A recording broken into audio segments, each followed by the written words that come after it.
Kala wa ashhadu anna Muhammadan abduhu wa rasuluhu alladzi la nabiyya ba'dah amma ba'du. Hadirin khatu iman, Allah Subhanahu wa taala senantiasa merahasiakan masa depan kita atau hasil usaha kita.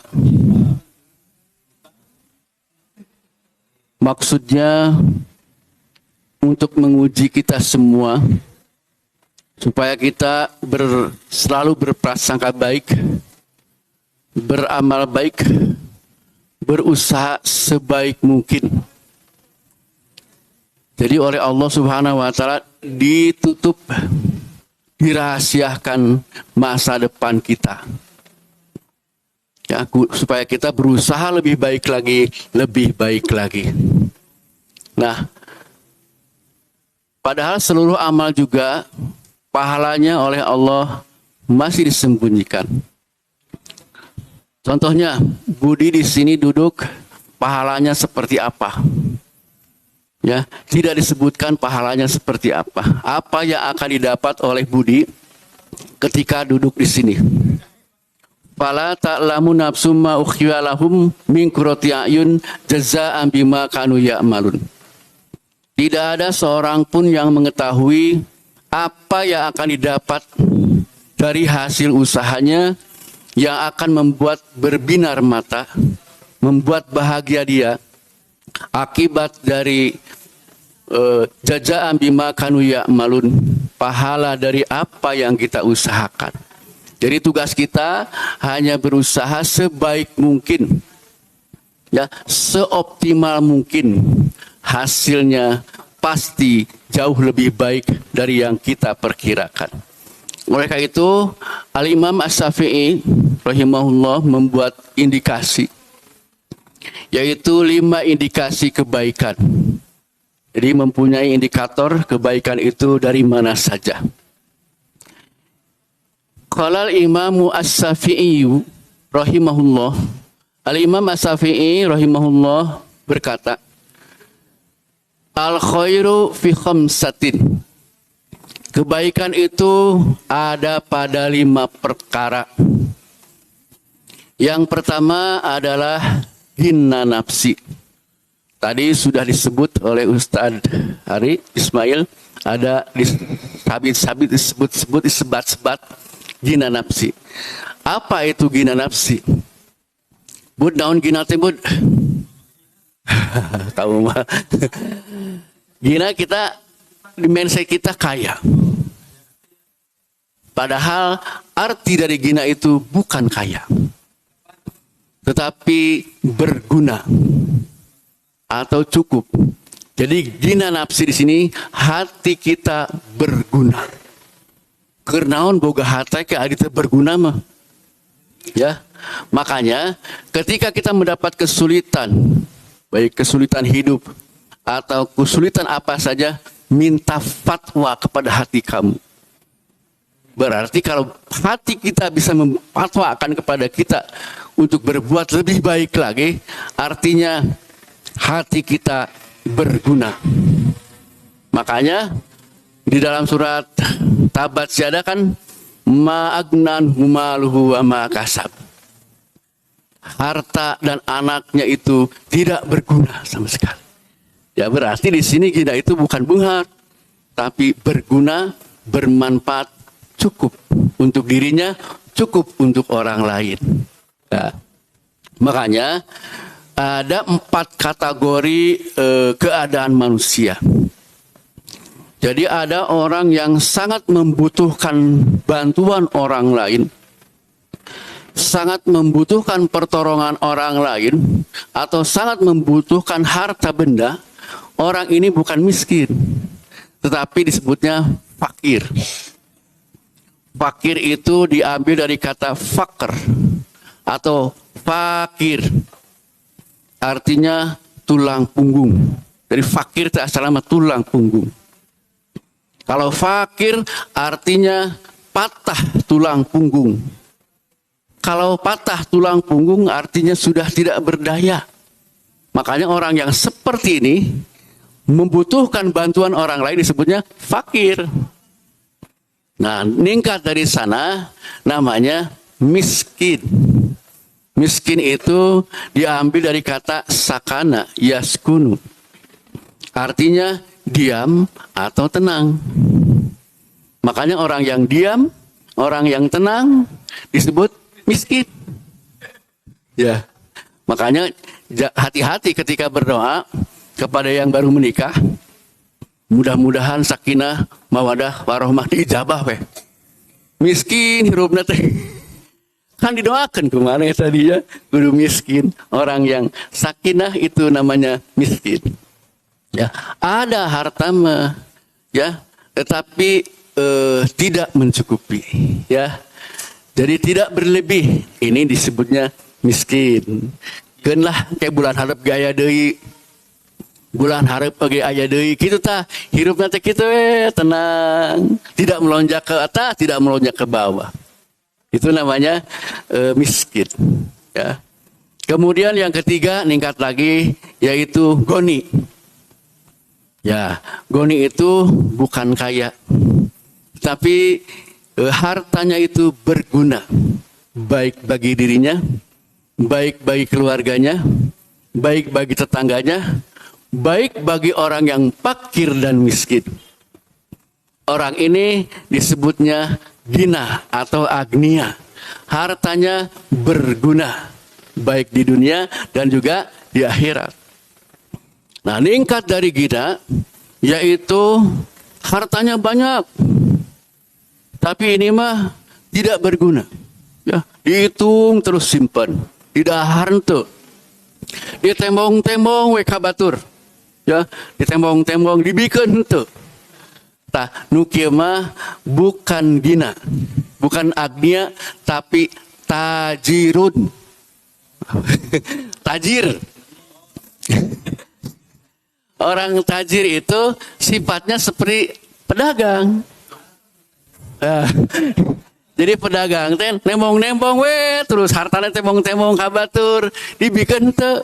Kumanehna teh didahar kabatur henteu ditembong-tembong we. Nah, orang yang seperti ini disebutnya tajirun. Sifatnya sama seperti pedagang. Nah, ini tembong-tembong we terus ya. Itu jualan sebetulnya mah. Lain deleheun euy ieu teh jualan ieu teh. Ya, besi pesen tak Haji Ari.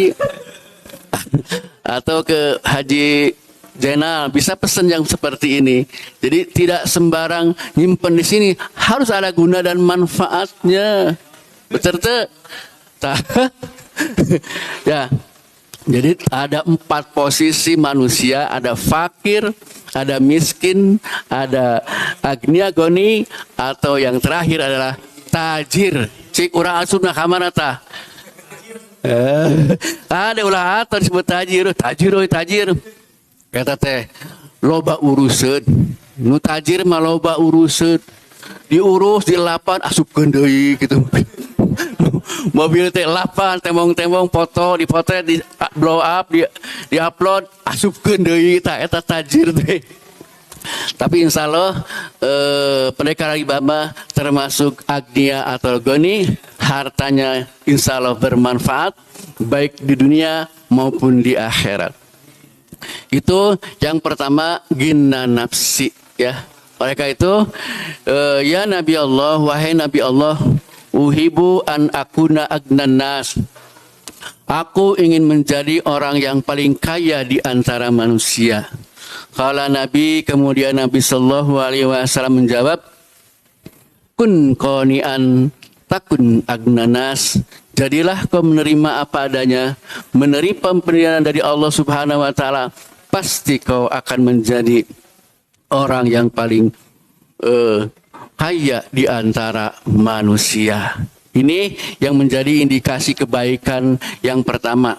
Kalau kita sudah mempunyai gina nafsi, mual hayang nyokot nu batur, hayang temere weh ya, lain hayang nyokot ya, tetapi ingin memberi bukan ingin diberi. Nah, ini sudah menjadi kategori gina nafsi. Itu yang pertama. Yang kedua adalah kaful adza. Kaful adza adalah menahan diri supaya kita tidak menyakiti orang lain. Ini penting sekali. Kalau di dalam hati kita sudah tertunjam rasa hati tidak mau menyakiti hati orang lain, maka urusannya semua akan lancar, semua akan beres, ya. Sebagaimana di dalam hadis muttafaqun alaih, an Abdullah bin Amrin bin Al-As radhiyallahu an, anna Nabiya sallallahu alaihi wasallam, dari Nabi Muhammad sallallahu alaihi wasallam qol, beliau bersabda, al muslimu, muslim itu man salimal muslimuna, barang siapa orang yang bisa menyelamatkan muslim yang lainnya, min lisanihi, baik dari lisannya, wayadihi, maupun dari perbuatan tangannya. Jadi muslim itu mesti bisa menyelamatkan muslim yang lainnya. Nah, kalau sudah seperti ini, makanya berangkat kemanapun juga dia akan merasa bahagia, dia akan membawa kebaikan dan menyebarkan kebaikan. Kenapa? Kaful adza. Eueuh niatan hayang ngajadikeun batur, komo ngajadikeun pamajikan banyak tah. Jadi eueuh batur wae tidak akan dinyerikeun, tidak akan disakiti, apalagi dalam keluarga kita. Karena istri dan anak adalah amanat dari Allah Subhanahu wa taala yang harus nanti dikembalikan kepada Allah secara utuh dan dikembalikan kepada Allah dalam keadaan fitrah. Itu. Yang kedua adalah kaful adza. Kita harus memelihara lisan kita dan juga harus memelihara perbuatan kita jangan sampai kita merusak dan menyakiti hati orang lain. Itu adalah muttafaqun alaih, yaitu bersepakat antara Imam Al-Bukhari dan juga Imam Muslim. Kemudian yang ketiga dari Imam As-Syafi'i adalah kasbul halali, yaitu usaha kita atau penghasilan kita mesti yang halal. Tidak boleh bercampur dengan yang haram. Oleh karena itu, di dalam Al-Quran, surat Al-Jum'ah, ayat 10, A'udzubillahi minasyaitonirrajim, Fa'idha qudiyatis sholatu, apabila engkau telah menyelesaikan sholat, apabila engkau telah beres menunaikan sholat, fantasiru fil ardi, maka bertebaranlah kalian di permukaan bumi ini. Ya, di sini menggunakan fa. Jadi kalau sudah beres berdoa, sudah beres sholat, tong doa wae ka itu usaha. Ya, usaha kalian mencari harta yang halal didasari dengan sholat. Jadi sebelum kita berusaha sholat heula, munajat dulu kepada Allah Subhanahu wa taala. Kenapa?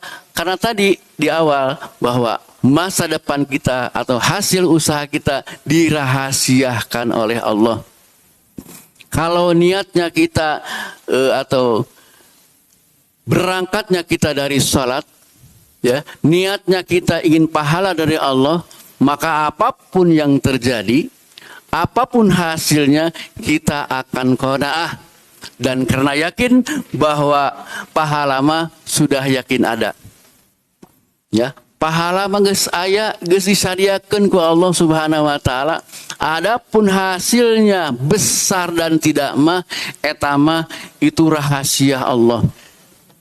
Karena hasil besar dan kecil itu masih dalam koridor ujian dari Allah Subhanahu wa taala. Cik urang teh bakal masuk kepada golongan orang yang bersyukur atau orang yang kufur. Ya. Jadi hayang usaha besar teh ingin memperbanyak harta atau ingin memperbanyak amal soleh. Nah, seperti itu. Karena di awal tadi ada hadis yang dari Al-Bukhari dan juga Muslim. An Abi Hurairah radhiyallahu anin Nabi sallallahu alaihi wasallam qol laisal gina an kasratil aradi. Jadi bukanlah kekayaan itu dengan banyaknya harta, walakin akan tetapi al gina nafsi, yaitu kaya hati. Makanya ketika hasil usaha yang halal itu insya Allah akan bermanfaat bagi dirinya dan bagi orang lain. Oleh karena itu kalau kita berusaha dengan dasar barang-barang yang haram, artinya hasilnya juga nanti haram juga.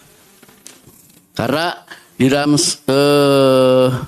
sebuah hadis diriwayatkan di dalam Al-Bazar oleh At-Tabrani dan juga oleh Al-Baihaqi, yaitu Rasulullah sallallahu alaihi wasallam bersabda, la yadkhulul jannata, tidak akan masuk surga, jasadun, satu jasad, gudia biharomin, yang mengkonsumsi barang yang haram. Ya, tidak akan masuk ke dalam surga sebuah jasad yang diberi makan dengan yang haram. Oleh karena itu, perhatikan makanan yang lewat dari mulut ini. Jadi Allah Subhanahu wa taala memberikan penglihatan, memberikan penciuman, memberikan lidah, itu semua adalah proteksi supaya memproteksi makanan yang masuk ke sini. Memilih apa yang masuk ke dalam mulut ini. Ketika kita akan mengambil sesuatu barang atau makanan, yang bekerja adalah mata dulu. Ya, kemudian otak kita bekerja, apakah barang ini haram atau halal. Nah, ketika barang itu sudah dinyatakan halal, maka langsung tangan ini bergerak untuk mengambil. Salongkrong dicokot. Ya, kemudian diambil itu langsung dibelewekkeun, masuk pelan-pelan ke sini, kemudian diproteksi oleh hidung. Bau naon ya teh? Ongkoh bala-bala ari di kamueun kabauna gehu, itu ieu naon ieu. Ya. Ongkoh kadu nu ditinggali teh ari asup melon, peuyeum teh kumaha teh teu nyambung, akan dibuang. Kenapa? Tidak sesuai dengan yang kita olah di otak ini. Tetapi ketika sesuai, baru dipersilahkan masuk mulut ini. Nah, kemudian di mulut juga Allah kasih yang namanya lidah. Lidah juga sama untuk mengecap, memeriksa apakah benar barang ini teh duren atau nangka. Nah, gitu seperti itu. Nanti bisa dipilah-pilah, bisa dipilih-pilih. Nah, ternyata ketika sudah selesai diperiksa, diproteksi, kemudian dikalibrasi, kemudian kalau sudah cocok, dipersilahkan masuk ke dalam perut. Sudah di dalam perut mah, sudah bukan urusan kita lagi, yaitu urusan Allah Subhanahu wa taala.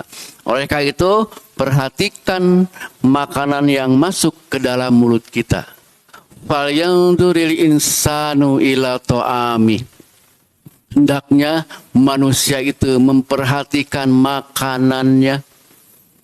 Kenapa? Karena makan dan minum buat kita teh bukan hanya sekedar mengisi perut, bukan hanya sekedar supaya tidak lapar, tetapi makan dan minum buat kita seorang mukmin dan mukminat adalah ibadah kepada Allah Subhanahu wa taala. Jadi makan teh ibadah, Pak.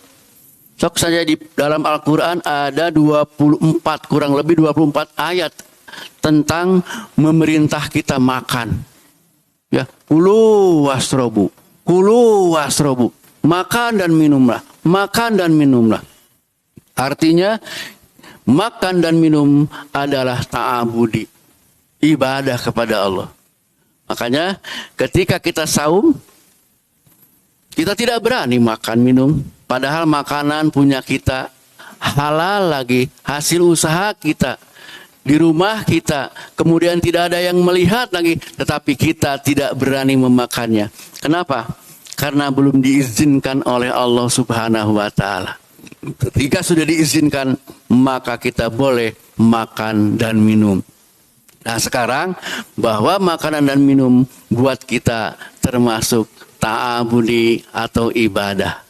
Oleh karena itu, seorang perempuan yang soleh, seorang perempuan yang memperhatikan makanan buat anaknya, kemudian dirinya dan suaminya, itu senantiasa ketika si suami berangkat bekerja itu biasanya mereka memberikan nasihat kepada suaminya, yaitu iyaka wakasbal harami, jauhilah olehmu wahai suamiku penghasilan yang haram.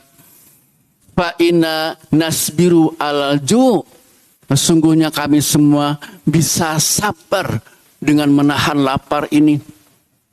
Wala nasbiru ala nar, tetapi kami semua tidak bisa sabar merasakan jilatan api neraka. Oleh karena itu, ketika kita menginginkan sesuatu yang akan terjerumus kepada hal-hal yang haram, sabar saja, tenang saja.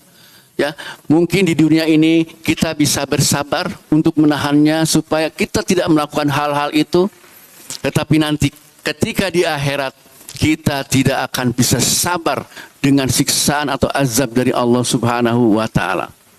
Oleh karena itu, mumpung masih di dunia, mumpung masih diberi kesempatan oleh Allah untuk memperbaiki amal-amal soleh kita, untuk memperbanyak istighfar kita, perbanyaklah istighfar.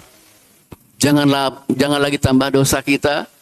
Nu kamari ge geus riweuh, ya. Kamari ge geus hese ngahapusna, geus rocet, ya. Cik atuh tong ditambahan atuh ya. Yang sudah ada jangan ditambahi. Mari kita bertobat saja dari sekarang. Jauhi dan tinggalkanlah seluruh yang diharamkan oleh Allah Subhanahu wa taala. Oleh itu ada perintah dari Nabi sallallahu alaihi wasallam, yaitu idza amartukum bisai'in, apabila kamu diperintah untuk melakukan sesuatu, fa'tu anhu mastata'tum, kerjakanlah oleh kamu sesuai dengan kemampuan kamu. Dalam urusan ibadah, dalam urusan muamalah, ya, maka ada istilah mastata'tum, sesuai dengan kemampuan kamu. Tidak bisa sholat sambil berdiri, maka sholatlah sambil duduk. Kalau tidak bisa sholat sambil duduk, wa'ala janbin, maka sambil berbaringlah. Seperti itu. Jadi mastata'tum, sesuai dengan kemampuan masing-masing. Tidak bisa zakat 2,5% atau seberapa persen, ya semampunya seperti apa. Jangan sampai ditinggalkan seluruhnya. Tetapi idza nahaitukum an say'in, apabila engkau diperintahkan, dilarang untuk menjauhi sesuatu, faztanibuhu, maka jauhilah oleh kamu. Tidak ada kalimat mastata'tum. Aduh, teu kieu teh abis saloki lah sagelas lah hayang mabok, teu bisa. Pokokna mah jauhan we. Teu sakali atuh bisa. Faztanibuhu, tinggalkanlah. Makanya ketika sudah ditetapkan oleh Allah Subhanahu wa taala bahwa barang itu haram, faztanibuhu, jauhilah. Ya, sabarlah. Tidak akan lama lagi kita akan berjumpa dengan Allah Subhanahu wa taala. Moalila deui lah. Bade sabaraha tahun deui hirup urang di dunia? Mau berapa tahun lagi? Mau 20 tahun? Mau 50 tahun? Geus eueuh 50 tahun majikan mah ya. 20 tahun dikasih tambah 20 tahun juga sudah banyak batuk-batuk, ya. Ya, oleh karena itu sabar saja. Kita bisa menahan sabar di sini, kalau di sana kita tidak bisa menahan tidak bisa sabar dengan azab dari Allah Subhanahu wa taala.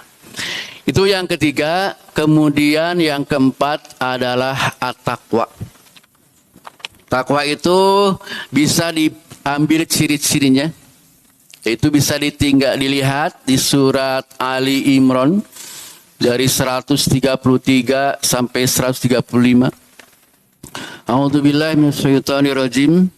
Wasari'u dan bersegeralah kalian ila magfiratin, kepada sebuah ampunan, min rabbikum, dari Rabb kalian, wazanatin, dan surga, arduhas samawati wal ardu, luasnya seluas langit dan bumi, uidat lil mutakin, dipersiapkan untuk orang-orang yang bertakwa.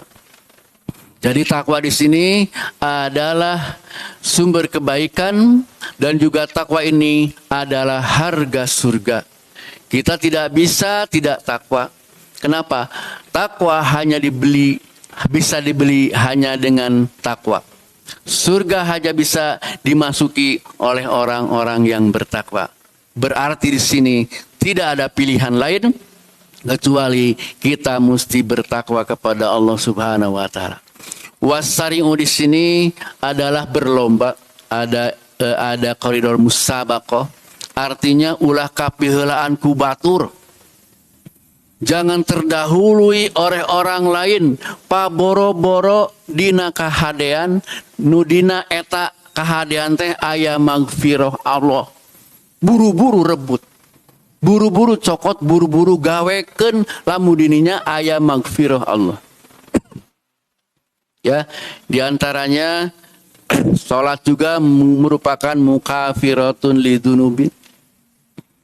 Termasuk sakit juga, jangan mengeluh dengan sakit. Itu juga ada mukafiratun, ada magfirah Allah. Termasuk rugi dalam usaha, rugi dalam berdagang juga sama. Di balik kerugian ada magfirah Allah. Ketika kita husnudon kepada Allah Subhanahu wa taala. Dari segi material, dari segi harta memang ada berkurang, tetapi pahala dari Allah tetap tidak akan berkurang. Tetap ada magfirah Allah Subhanahu wa taala. Oleh karena itu, di sini mir rabbikum, dari Rabb kalian. Jadi bukan Rabb itu bukan Tuhan, tetapi Rabb itu aslinya adalah pengurus. Jadi kita itu sebetulnya diurus oleh Allah, dimulai hidupnya, matinya, tidurnya, makannya, semuanya diurus oleh Allah Subhanahu wa taala. Kita tinggal hanya menikmati saja, ya. Kita termasuk orang yang bersyukur atau kufur saja, seperti itu. Jadi apapun yang terjadi, apapun yang kita dapat, tinggal kita berkaca, tinggal kita bercermin, apakah kita termasuk orang yang kufur atau bersyukur. Contohnya seperti Nabi Sulaiman. Nabi Sulaiman itu ketika diuji oleh Allah Subhanahu wa taala dengan kekayaan yang luar biasa. Dan kekayaan ini tidak akan bisa dinikmati atau dirasakan oleh makhluk yang lainnya atau manusia yang lain kecuali Nabi Sulaiman saja. Ya, jadi kekuasaan, jadi harta yang banyak ini adalah hanya dinikmati oleh namanya Nabi Sulaiman. Makanya Nabi Sulaiman ini adalah liyabluwani, adalah ujian dari Allah untukku. Akfur, apakah aku akan kufur? Askur, atau aku akan termasuk orang yang syukur. Nah, ketika diberi kekayaan, maka Nabi Sulaiman mengatakan adalah hadza min fadli rabbi. Jadi kalau dikasih kekayaan teh, kasih untung yang banyak teh lain wah aing teh lain gitu atuh. Aing teh atuh jago promosi, aing teh jago dagang, lain. Ya, bukan. Tetapi itu semua adalah anugerah dari Allah untuk menguji kita. Oleh karena itu ucapkanlah hadza min fadli rabbi. Ini adalah anugerah dari Allah Subhanahu wa taala.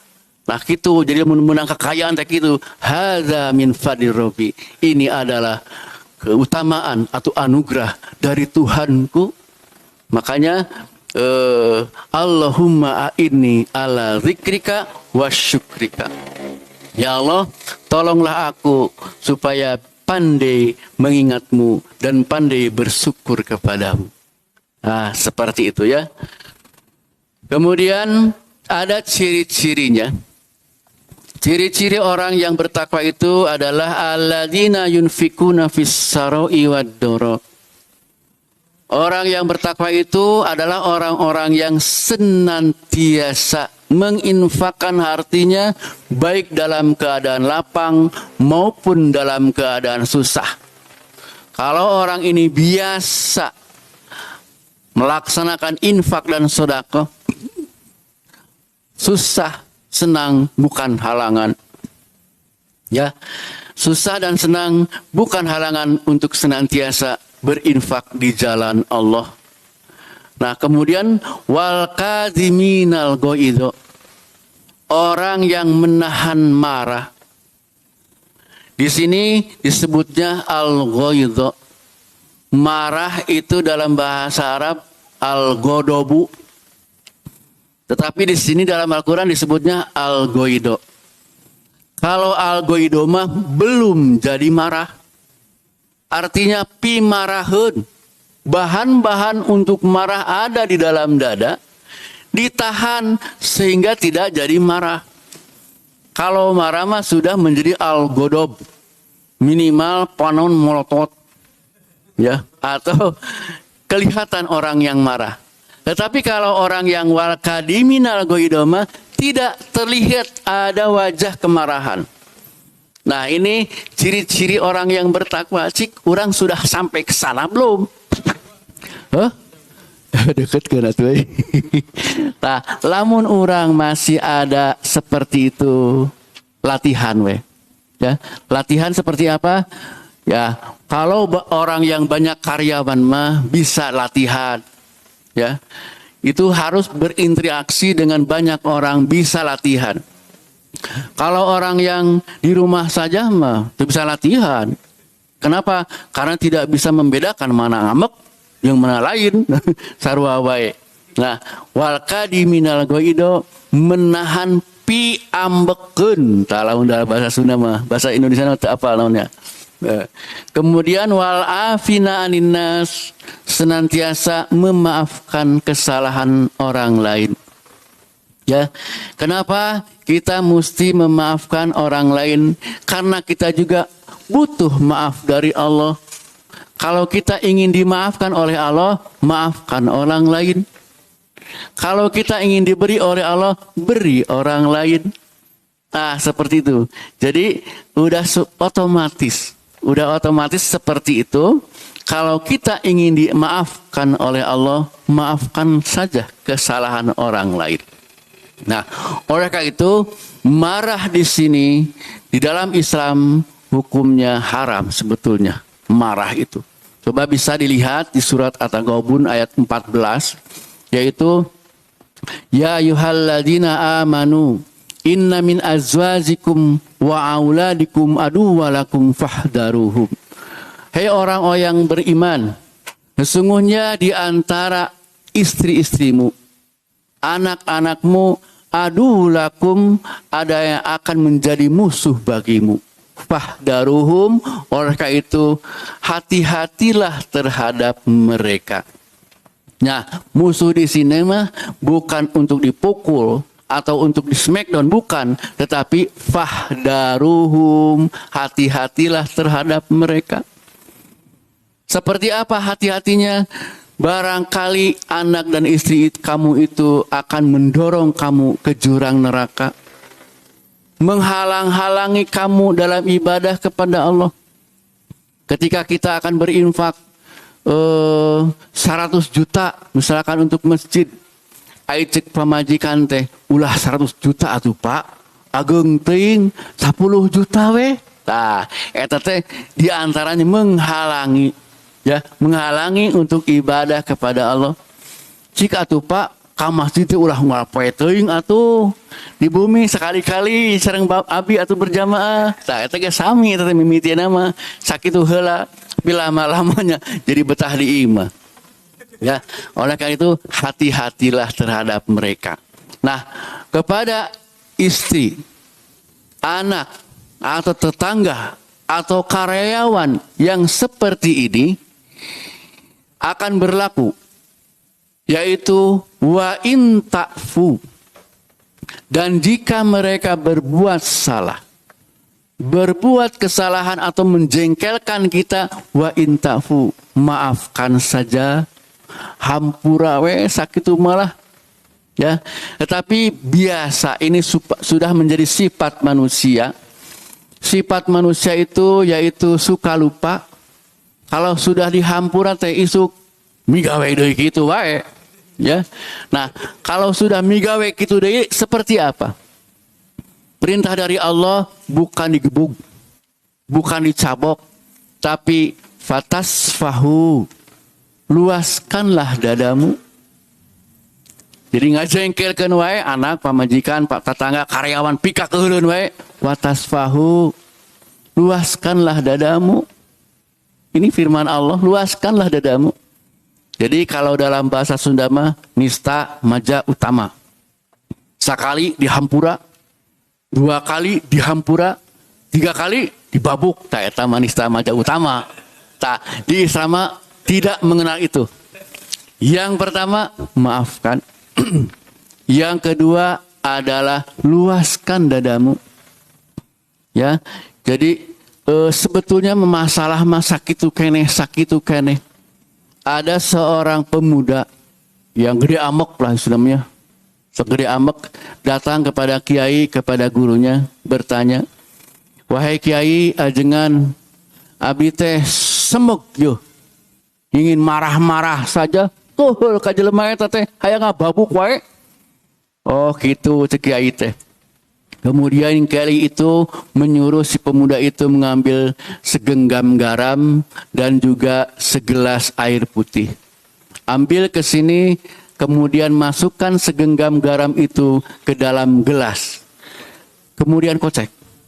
Sok kayaknya dinu gelas itu kocek. Cing campur. Sok inum kumaneh. Ketika diminum akan terasa bukan asin lagi, akan cenderung pahit. Kemudian diburakeun. Nah, diburakeun asin. Oh gitu. Ngasok atuh ayeuna mah ambil lagi segenggam garam yang sama. Kemudian ikuti aku.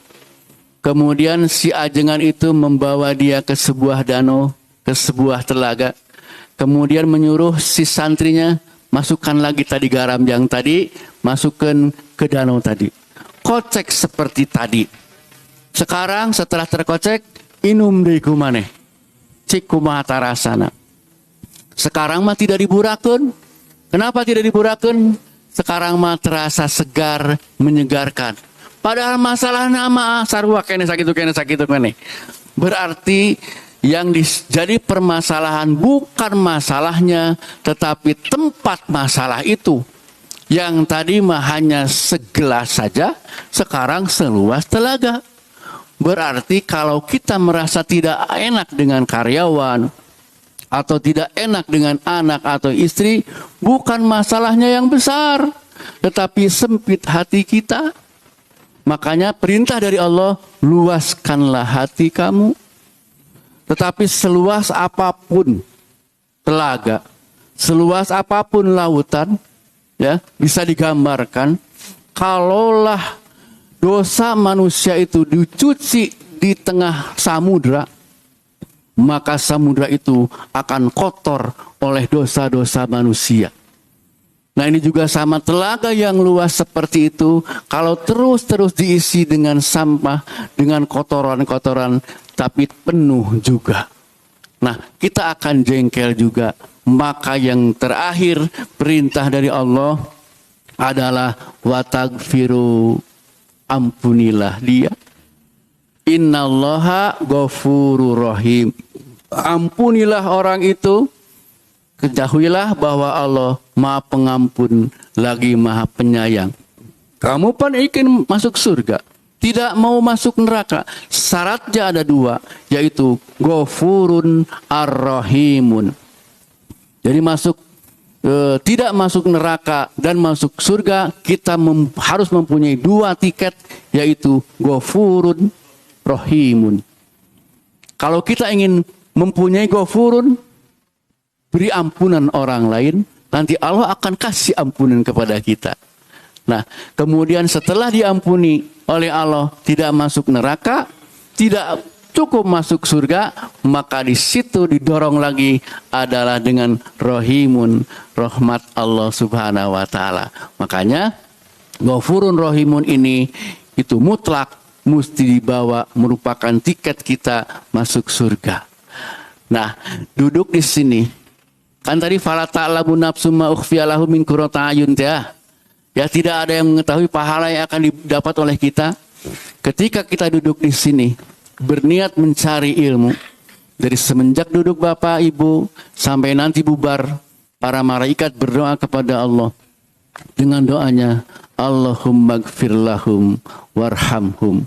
Ya Allah, berikanlah magfirah kepada mereka dan berikanlah rahmat kepada mereka. Sampai bubar turun-urun. Malaikat itu sangat layak dan pantas untuk diijabah doanya oleh Allah Subhanahu wa taala. Makanya ulah eureun ngaji. Ya. Nu bebas udang. Kita teh berarti terbuai namanya ya. Terbuai atau terlena. Ya, terlena dengan hal seperti itu. Apakah akan menjadi orang yang kufur atau akan menjadi orang yang bersyukur? Itu sebetulnya ujian dari Allah Subhanahu wa taala. Kemudian wallahu yuhibbul muhsinin. Allah Subhanahu wa taala sangat menyukai orang-orang yang berbuat kebaikan, yaitu orang-orang yang senantiasa berinfak baik dalam keadaan lapang maupun dalam keadaan susah, dan juga orang yang menahan marah dan suka memaafkan orang lain disebutnya orang yang muhsin. Kemudian selanjutnya walladzina idza fa'alu fahisatan, dan orang-orang yang apabila terlanjur berbuat fahisah, berbuat maksiat kepada Allah, au zalamu anfusahum, atau menganiaya diri sendiri, zakarallahu, kemudian dia ingat kepada Allah, fastaghfaru lidzunubihim, maka dia kemudian memohon ampun kepada Allah atas semua dosa-dosa mereka.